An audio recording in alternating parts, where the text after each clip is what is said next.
Aku tak mau apa-apa, aku tak tahu apa-apa, aku tak punya apa. Assalamualaikum warahmatullahi wabarakatuh. Bismillahirrahmanirrahim. Alhamdulillahirabbil alamin. Alhamdulillahilladzi an'ama 'alaina wa hadana ila tariqil qadri nasyabadiyah ma'asyillah. Asyhadu an la ilaha illallah wal akhir wa qadrul batin syadidul quwwat wa asyhadu anna sayyidana Muhammadan abduhu wa rasuluhu la ilaha illallah. Allahumma shalli wa sallim wa barik ala sayyidina Muhammadin inna afaqi wa hayata ruhi wa syarha qalbi wa nasabi fi dunya wal akhirah wa ala alihi wa sahbihi wa ba'd. Al-Fatihah.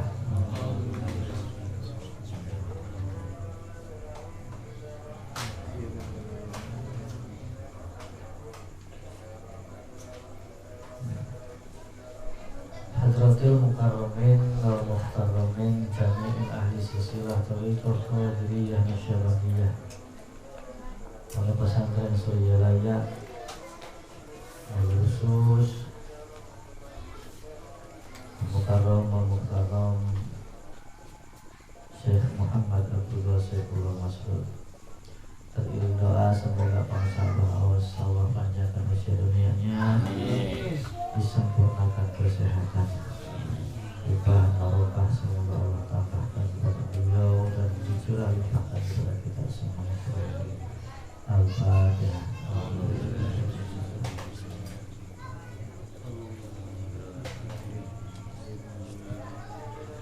Al-Mukarramin wal Muhtarramin, seluruh hadirin dan hadirat yang hadir pada malam ini, khusus Syaikhul Bait Syaikhul Al-Fatihah, Bapak Ustadz beserta keluarga.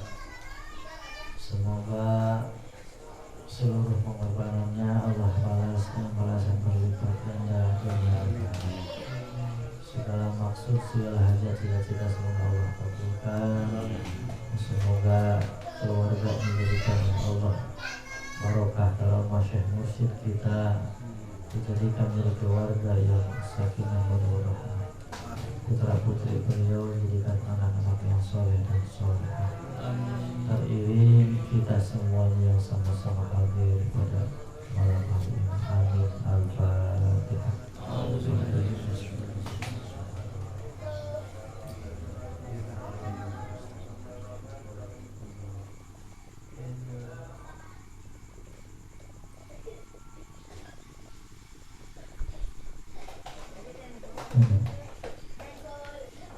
Ibu bapak yang saya hormati, yang dimuliakan Allah, alhamdulillah malam hari ini kita memasuki tahun baru Islam 1437 Hijriah. Semoga harapan kita dengan barokah karomah Syekh Mursyid kita memasuki tahun baru, semoga menjadi amal-amal kita semakin meningkat, semakin istiqomah, semakin bertambah baik dari tahun ke tahun. Amin.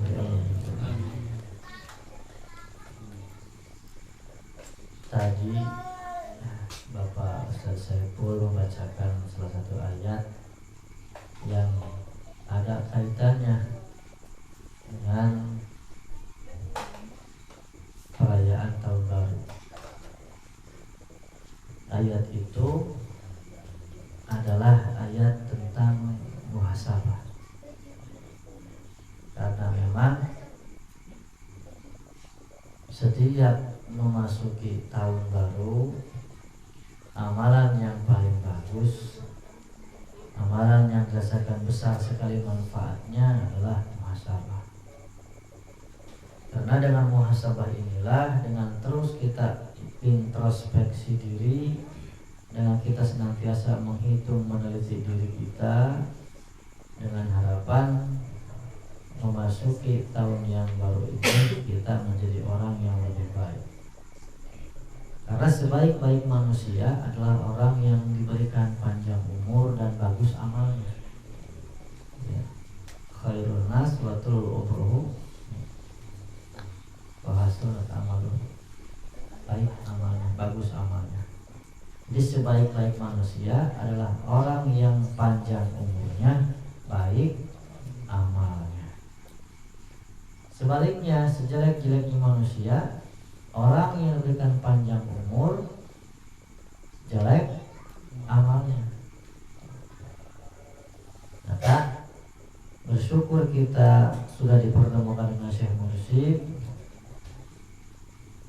sehingga setiap putaran waktu yang kita lewati ini bisa kita manfaatkan, bisa kita isi dengan senantiasa terus belajar mengingat Allah Subhanahu, sehingga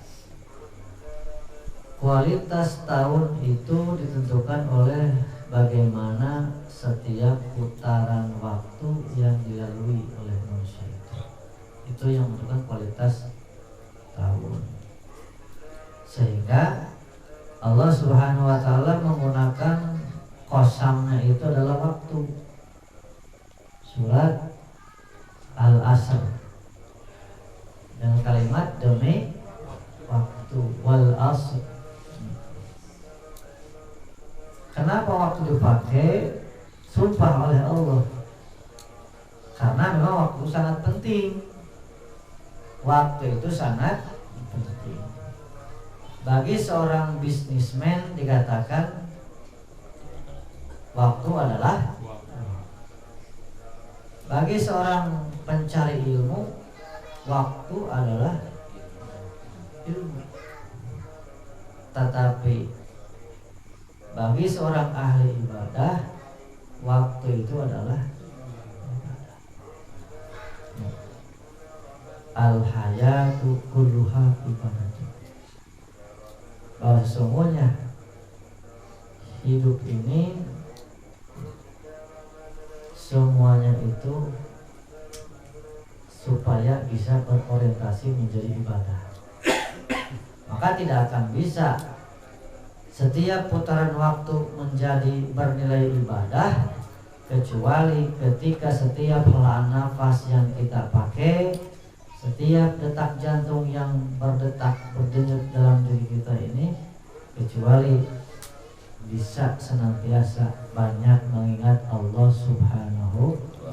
Maka ketika setiap putaran waktu banyak mengingat Allah, maka pasti akan menjadi saat-saat atau detik-detik yang menjadi bernilai ibadah dan Allah. Maka inilah tidak akan bisa seperti ini kalau tidak bertemu dengan Syekh Mursyid. Maka saya kemarin menyampaikan laula murabbi ma araftu rabbi.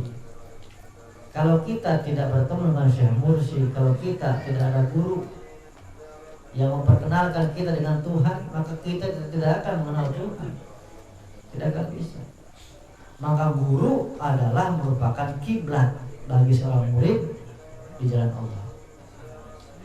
Guru itu adalah kiblat bagi murid ketika ingin meniti perjalanan menuju Allah Subhanahu. Kalau tidak ada guru tidak bisa. Maka bersyukur. Maka saya kemarin menyampaikan beberapa keterangan yang erat kaitan dengan pentingnya kita memiliki guru mursyid.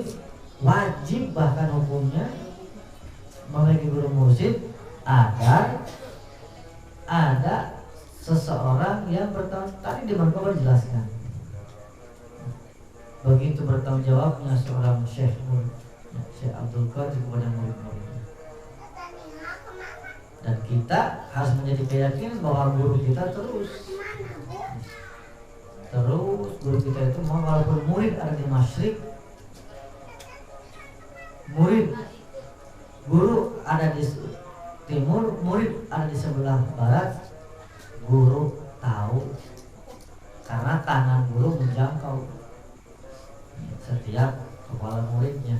Artinya apapun perbuatan kita, sekecil apapun, baik itu perkara yang baik atau yang buruk, sebenarnya guru itu tahu. Maka tinggal kita kembali kepada kita. Apakah kita mau menjaga kehormatan guru kita, atau justru malah menghina kehormatan guru? Terserah, kembalikan lagi kepada kita. Karena harus kita ingat, semua perbuatan yang kita lakukan, baik itu perkara yang buruk atau yang baik, semuanya akan menimpa, akan kembali kepada kita juga. Makanya hidup adalah pilihan, hidup adalah proses perjalanan. Silakan memilih baik atau buruk, tinggal dipilih. Cuma sudah diberitakan, sudah dijelaskan, semua perbuatan akan kembali kepada kita. Maka pandai-pandailah kita memanfaatkan setiap putaran waktu yang kita lalui agar tidak ada penyesalan di kemudian hari. Karena biasanya penyesalan itu datang terakhir. Nah, maka sebenarnya Allah Subhanahu wa Ta'ala tidak pernah memberikan sesuatu pekerjaan yang melebihi kapasitas kemampuan manusia. Tidak akan pernah. Saya ulangi, Allah Subhanahu wa Ta'ala tidak pernah, bahkan mustahil memberikan suatu pekerjaan kepada manusia yang melebihi kapasitas beban manusia itu. Karena sudah Allah tegaskan, la yukallifullahu nafsan illa Allah tidak akan melebihi. Ketika memberikan ujian, ketika memberikan pekerjaan itu pasti orang tersebut mampu menjalaninya. Maka dikatakan sebenarnya ada ada istilah-istilah di dalam bahasa Indonesia yang diadopsi dari bahasa Arab. Seperti pasti Allah itu memberikan sesuatu yang mungkin, yang memungkinkan, mampu. Mungkinan di bahasa Arab. Mungkin itu diringkas menjadi mungkin. Itu sebenarnya diadopsi dari bahasa Arab gitu. Seperti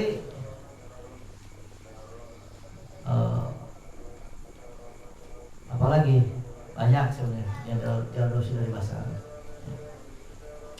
Maka sehingga setiap pekerjaan yang diberikan kepada kita itu pasti kita mampu mengerjakannya.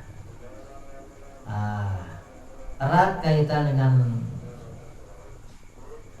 perayaan tahun baru ini, bahwa kita hendaklah terus berjuang untuk terus berhijrah. Kemarin sudah dijelaskan oleh Buya Soleh Mukhtar saat hijrahnya. Di antaranya hijrah senantiasa kita dari tikror menjadi orang yang senantiasa tobat. Orang yang senantiasa berdosa menjadi kita terus tobat.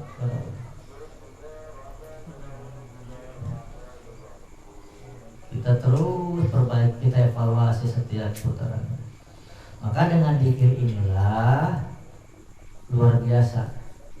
Dengan melaksanakan zikir yang diberikan dari Syekh Mursyid ini, artinya kita sudah masuk ke dalam rangkaian ahli silsilah.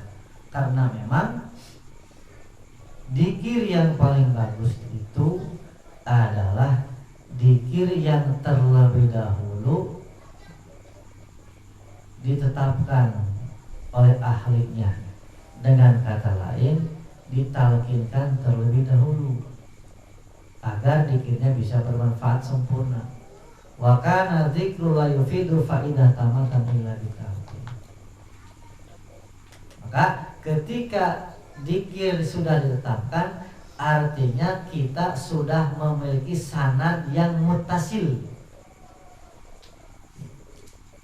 Karena penisbatan tersebut tidak akan terjadi kecuali prosesnya melalui talqin dan ta'lim.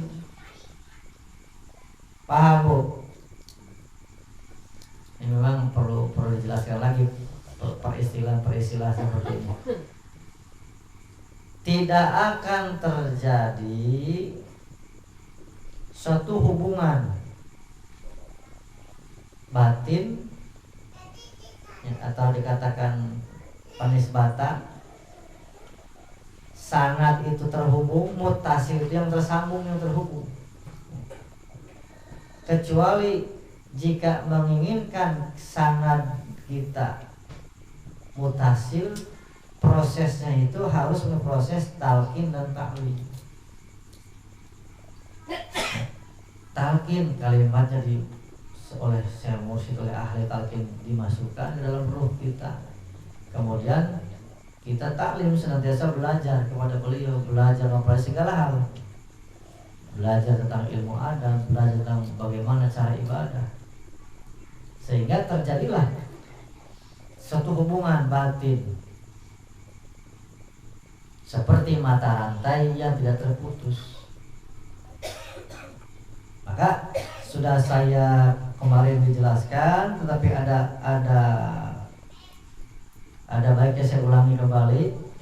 Perumpamaan seorang yang mengamalkan zikir yang sudah ditalqinkan, sudah diijazahkan, dengan orang yang sudah tersambung hubungannya kepada Rasulullah, maka kita berarti seperti mata rantai yang tidak putus, tersambung. Ketika rantai itu ditarik ujungnya, maka akan terbawa. Sama perumpamaan seorang yang mengamalkan zikir, yang zikir itu belum bersilsilah, tidak diambil dari ahli silsilah, hanya zikir dapat nemu di buku, dapat nemu dari seorang awam, bukan seorang syekh mursyid, dari seorang awam, maka tidak tersambung silsilahnya. Maka mungkin kita masih ingat beberapa bulan kebelakang atau tahun kebelakang ketika kita dihadiri oleh teman-teman kita yang dari golongan lain yang mengaku beliau juga pengamal zikir tapi belum berthariqah, itu tidak tersambung sebenarnya. Kalau orang yang memberikan zikir itu belum tersambung, karena sanadnya terputus berarti. Makanya pentingnya kita mengambil guru mursyid itu agar tersambung, agar mutasil, tersambung silsilahnya. Maka ketika tersambung inilah terbawa. Orang yang belum punya syekh mursyid, zikir yang belum tidak ada syekh mursyid tidak tersambung. Maka zikir yang akan menghasilkan cahaya itulah zikir yang sudah disambungkan. Hasil dari zikir itu akan menghasilkan cahaya, akan menghasilkan berbagai asror-asror, berbagai rahasia-rahasia dan limpahan-limpahan yang lainnya. Bahkan akan mencetak orang yang zikirnya itu menjadi orang yang senantiasa selalu mengingat Allah Subhanahu, dengan istilah bahasa Arabnya zakiran mazkuran. Jadi ketika zikir itu diambil dari syekh mursyid, kita akan senantiasa selalu mengingat Allah, zakiran mazkuran, dan senantiasa mampu bersyukur, selalu bersyukur kepada Allah, syakiran mashkuran. Tuh, ada dua istilah, senantiasa mengingat Allah dan senantiasa bersyukur kepada Allah. Zakiran mazkuran, syakiran mashkuran. Itu hasilnya ketika kita bertemu dengan syekh mursyid, menjadi orang yang senantiasa mengingat Allah, menjadi senantiasa orang yang selalu bersyukur kepada Allah. Nah, pada akhirnya dengan kita terus istiqomah melaksanakan amaliyah yang diberikan Syekh Mursyid ini, kita akan berikan berbagai limpahan-limpahan oleh Allah. Ayatnya jelas, zakirin Allah katsira wa zakirat a'adallahu maghfirah wa ajran azim. Itu limpahan. Tetapi tidak semua zikir yang seperti itu. Kan sudah jelas, zakirin Allah katsira wa zakirat, orang laki-laki dan perempuan yang zikirnya banyak. A'adallahu lahum maghfirah wa ajran azim. Allah sudah menyediakan, pribadi sudah menyediakan ampunan dan azron azimah, berbagai limpahan-limpahan yang agung. Itu rahasianya banyak Pak kalau berzikir. Abang mengatakan akan dilimpahi ketika seseorang berzikir kepada Allah, maka hijab atau dikatakan selubung penutup orang tersebut akan terbuka selubungnya. Maka ketika terbuka, ketika mendapatkan futuh, Allah akan memberikan limpahan-limpahan kepada orang itu dengan zikir. Zikir banyak, zikir itu banyak. Subhanallah zikir, termasuk membaca bismillah juga zikir. Tetapi zikir yang dinyatakan paling utama dan paling agung, yang dikatakan yang diamalkan oleh seluruh nabi, yang diamalkan seluruh wali Allah adalah la ilaha illallah. Maka kita bersyukur itu. Nah, kita bersyukur sudah memiliki itu semuanya. Kita menjadi orang yang terus belajar mengingat Allah dan terus bersyukur kepada Allah. Zakiran mazkuran, syakiran masykuran. Nah, kembali lagi kepada tadi. Laula murabbi ma'araftu rabbi. Itu ucapan Sayyidina Umar sebenarnya. Level Sayyidina Umar saja mengatakan mungkin masih perlu guru. Masih perlu guru untuk kita mampu mengenal Allah. Masih perlu guru. Makanya karena Allah sudah berfirman kepada Syekh Abdul Qadir, semuanya murid sudah diberikan kepadaku, sudah dipasrahkan kepadaku. Tadi kan dibaca. Jadi bagaimana nasib kita, bagaimana kondisi kita, bahagia selaka dan segalanya adalah sudah diberikan kepada guru agama kita. Maka saya kemarin menyampaikan karena sampai menitiskan air mata, karena memang itulah ungkapan hati nurani saya. Saya mengatakan di hadapan Abah, saya sudah serahkan semuanya kepada Abah, saya dan keluarga saya. Hidup saya, mati saya, bahagia dan celakanya terserah bagaimana Abah. Nah, sekarang Abah yang pegang, Abah yang memegang, Syekh Mursyid kita yang memegang. Dan hal ini tidak mudah untuk mencapai tahapan yakin. Maka bagaimana kita kepada guru, silakan. Kalau ada keraguan-keraguan berarti Anda mendapatkan itu. Tetapi kalau Anda menganggap guru kita seperti itu, ya gitu. Ya. Jadi alhamdulillah bersyukur kita. Tinggal mari kita sama-sama terus belajar berkhidmat kepada beliau dengan apa saja hikmatnya, ya. Dengan apa saja. Ya. Ini karena di masjid lagi ada aurodan, suaranya jadi bentrok, ya. Takutnya kata orang yang menonton mesti paruh dia, dia makanya tidak terlalu.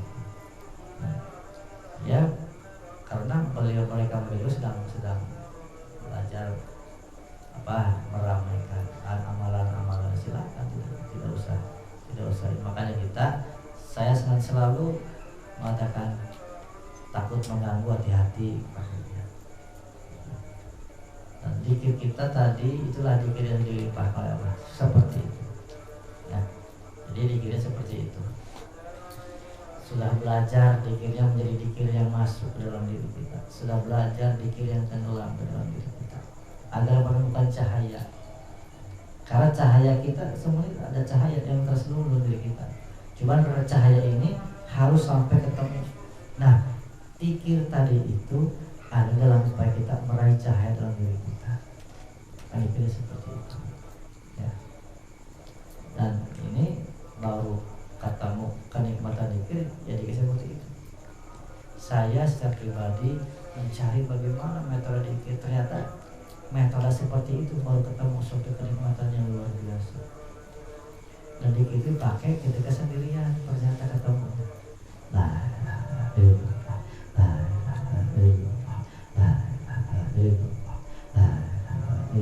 Ketemu nikmat. Malah saya pakai.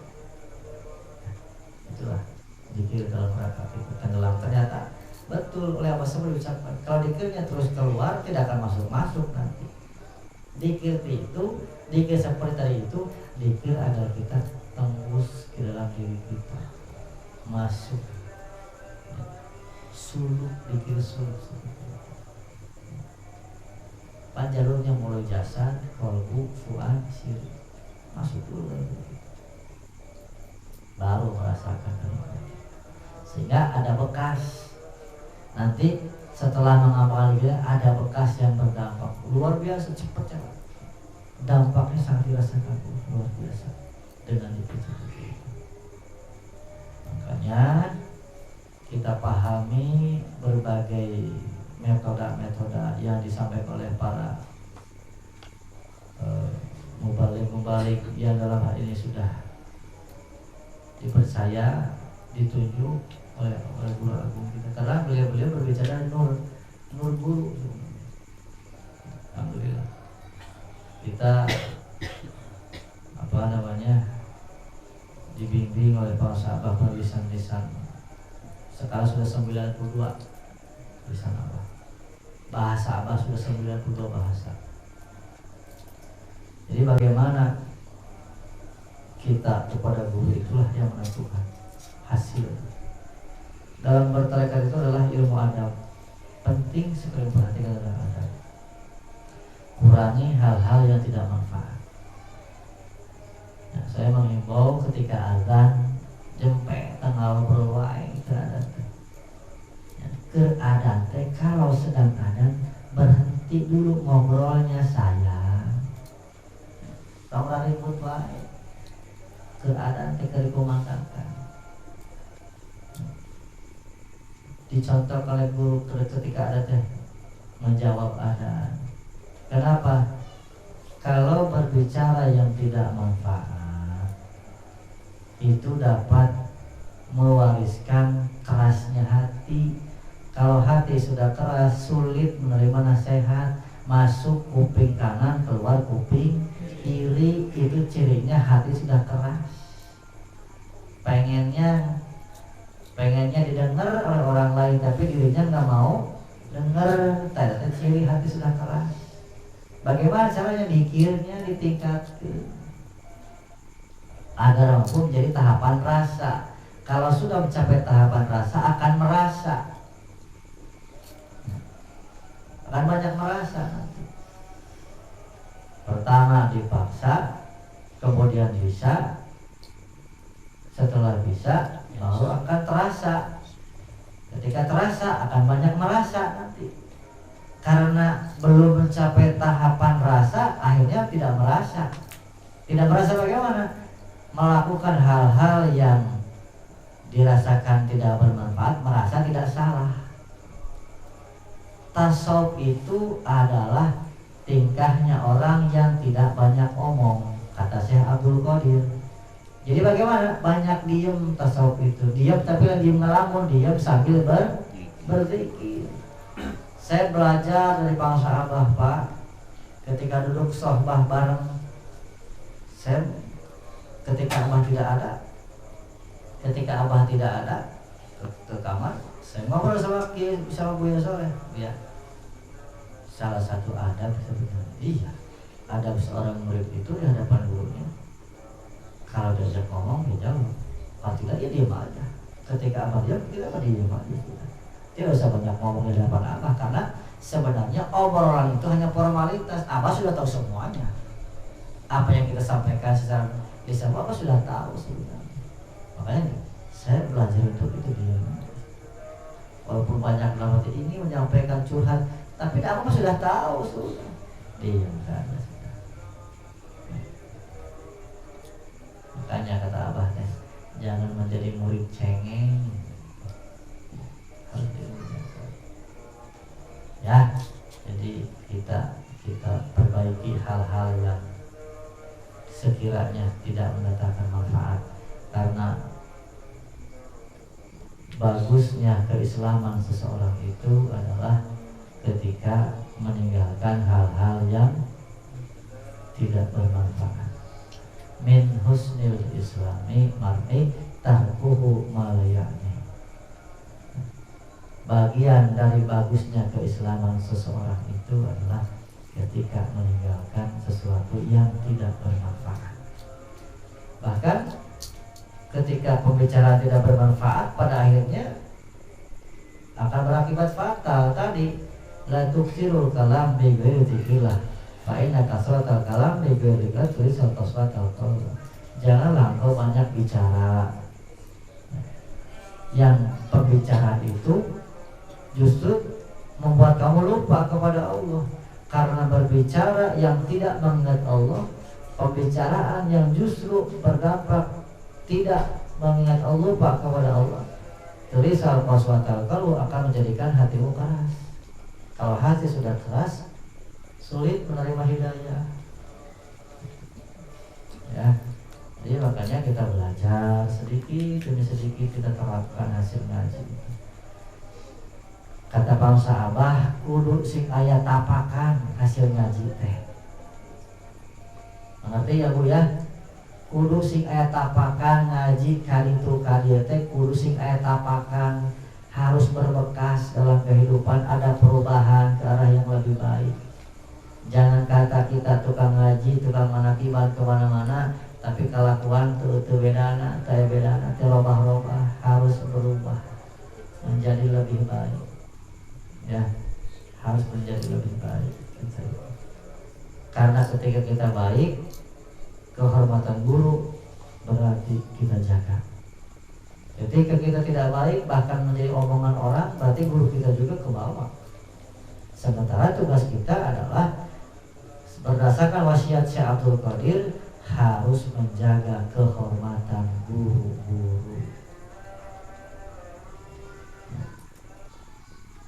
Jangankan bangsa Abah, saya sendiri Pak, kalau ada salah seorang ikhwan yang biasa ikut pengajian bersama saya, taruhlah madrasah-madrasah yang dibina oleh saya, ketika saya mendengar seseorang itu mengalami hal-hal yang tidak mengenakan, saya sendiri merasa, aduh gimana, apalagi guru mursyid, saya sendiri merasakan gitu. Makanya kita jaga kehormatan guru kita jaga. Nah, ketika kita menjaga kehormatan guru, kita pun akan dijaga oleh Allah Subhanahu wa Ta'ala. Jadi hari ini mudah-mudahan walaupun singkat yang disampaikan bisa bermanfaat. Zikirnya terus kita tingkatkan, baik secara kualitas dan kuantitas, karena hijab-hijab itu akan terbuka dengan kita memperbanyak zikir kepada Allah. Sehingga ketika terbuka hijab itu dalam diri kita, cahaya akan kita raih. Kita akan mampu kembali menjadi cahaya, kita akan kembali menjadi bercahaya, sehingga kita akan menjalani futuh. Ketika sudah futuh akan menjadi orang-orang yang zakiran mazkuran, syakiran masykuran, orang yang senantiasa mengingat dan diingat Allah, terus senantiasa bersyukur kepada Allah dalam setiap saat. Ketika banyak bersyukur, pasti akan dilipat gandakan, akan ditambah kenikmatan. Ketika kufur, ketika lupa, sudahlah.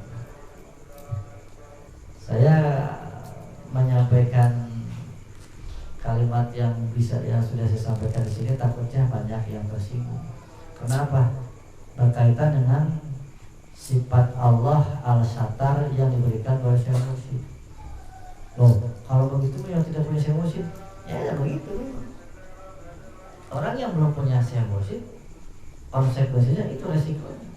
Amal-amalnya mudah gabul beres sampai ngegantung, tidak kemana-mana, kemana sampai. Karena amalan yang baik itu menurut pandangan Allah bukannya baik sempurna, karena amalan manusia itu tidak yang sempurna kecuali amalan wali dan para nabi. Baiknya amalan seseorang itu ketika kesalahannya diampuni oleh Allah. Gitu ya. Makanya laula jamilun sitrahu lam yakun amalan di ahlal qabul itu, kalimat itu sebenarnya ungkapan dari seorang yang sudah tenggelam ke dalam lautan ilmunya Allah dan betul melihat. Jadi ketika kita sudah tahu sebenarnya amalan kita diterima oleh Allah itu bukan oleh kita, tapi atas berkat indahnya penutup dari guru kita. Pada akhirnya tidak ada hal-hal yang perlu kita banggakan, kita sombongkan. Akhirnya kita bersyukur kita ditakdirkan oleh Allah sudah memiliki guru mursyid, yang guru mursyid ini memiliki sifat satar, sataron, gofaron, dua sifat Allah, sehingga ketika muridku terbuka auratnya oleh guru ditutupi, muridku jelek aku yang baik. Bahkan tadi aku akan berdiri di pintu jahanam, siapa tahu ada murid-muridku yang aku ketemu. Ini kan sebenarnya mangkobah yang bisa menjadi polemik di kalangan itu. Ya, polemik. Kalau tidak paham bisa jadi pembicaraan yang kurang enak, karena pernah terjadi begitu. Mengatakan dengan nada sinis, murid-murid sudah mas ahli surga, kalau nggak berdega selalu beri lagi aja. Seperti itu aja. Nah, ya, mudah-mudahan kita semakin paham. Makanya jangan terlalu banyak melihat keluar. Melihat keluar perlu, tetapi yang lebih perlu dan lebih penting melihat ke dalam. Melihat ke dalam terus yang kurang bagus juga, harus tetap kadang-kadang harus melihat ke dalam, ada kalanya harus melihat keluar. Maka dikirim dua itu agar kita bisa melihat ke dalam dan bisa melihat keluar. Melihat ke dalam lebih sulit daripada melihat keluar, karena melihat ke dalam itu harus melihat satu titik dari titik yang kecil. Apa titik kecil ini? Tadi tidak akan bisa diraih kalau kita tidak bisa membongkar selubung-selubung tadi. Makanya penting adab itu agar oleh Allah dilimpahkan berkah. Ketika seorang beradab, maka pintu keberkahan dibuka oleh Allah, mengalir melalui guru mursyidnya, disalurkan nur itu ke dalam kolbu para muridnya, sehingga muncullah yang namanya futuh, keterbukaan, paham, merasa pada akhirnya. Jadi ingat, tasawuf adalah tingkahnya orang yang tidak banyak ngomong, tapi diamnya bukan berarti melamun, diamnya terus senantiasa belajar mengingat Allah. Semakin banyak kita mengingat Allah, semakin besar cahaya yang akan menyala dalam diri kita. Kalau semakin kita lupa, semakin gelap kita. Mudah-mudahan bisa bermanfaat. Inna lillahi wa inna ilaihi raji'un. Inna lillahi wa inna ilaihi raji'un. Inna lillahi wa inna ilaihi raji'un. Inna lillahi wa inna ilaihi raji'un.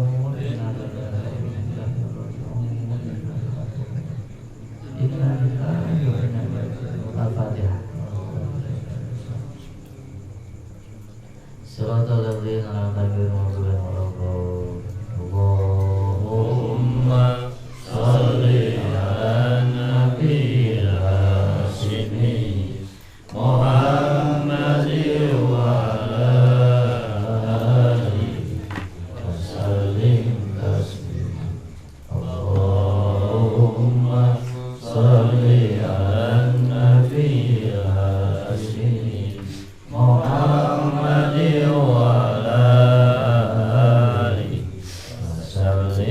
taslim. Allah